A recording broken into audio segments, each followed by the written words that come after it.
Hi guys, இன்றைக்கி வந்து நம்ம ரசம் எப்படி வைக்க போகிறோன்னு சொல்ல போகிறோம். சரியா? அதுக்கு கொஞ்சம் மிளகு, அப்புறம் கொஞ்சம் மல்லிப்பொடி, அப்புறம் கொஞ்சம் கருவேப்பில், 2 வத்தல், கொஞ்சம் வெள்ளைப்பூடு. நம்ம மிளகு போட்டுக்கலாம் ஃபஸ்ட்டு. அப்புறமா மல்லிப்பொடி போட்டுக்கலாம். அப்புறமா கொஞ்சம் கருவேப்பில், அப்புறம் கொஞ்சம் 2 பல்லு பூண்டு, அப்புறமா 2 வத்தல் போட்டு நல்லா அரைச்சிக்கலாம்.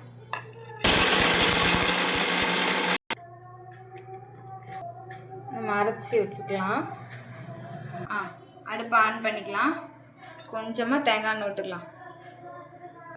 அப்புறம் கொஞ்சம் கடுகு போட்டுக்கலாம். 2 வத்தல் போட்டுக்கலாம். கருவேப்பிலை போட்டுக்கலாம். அப்புறமா நம்ம அரைச்சி வச்சுட்டு தட்டிக்கலாம்.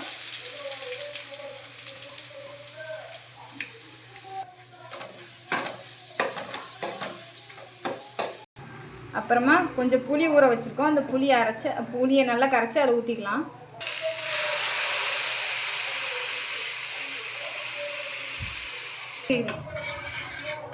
ரசம் வைக்கிறதுக்கு 2 தக்காளி, நம்ம 3 தக்காளி வந்து நல்லா நம்ம பிசைஞ்சு வச்சுருக்கோம். அதையும் ரசத்துக்குள்ளே ஊற்றிக்கலாம்.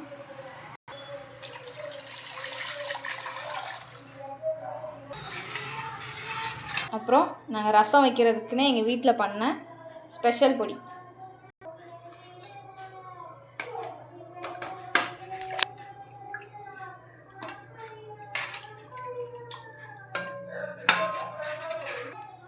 அப்புறம் நம்ம ரசத்துக்கு கொஞ்சம் உப்பு போட்டுக்கலாம்.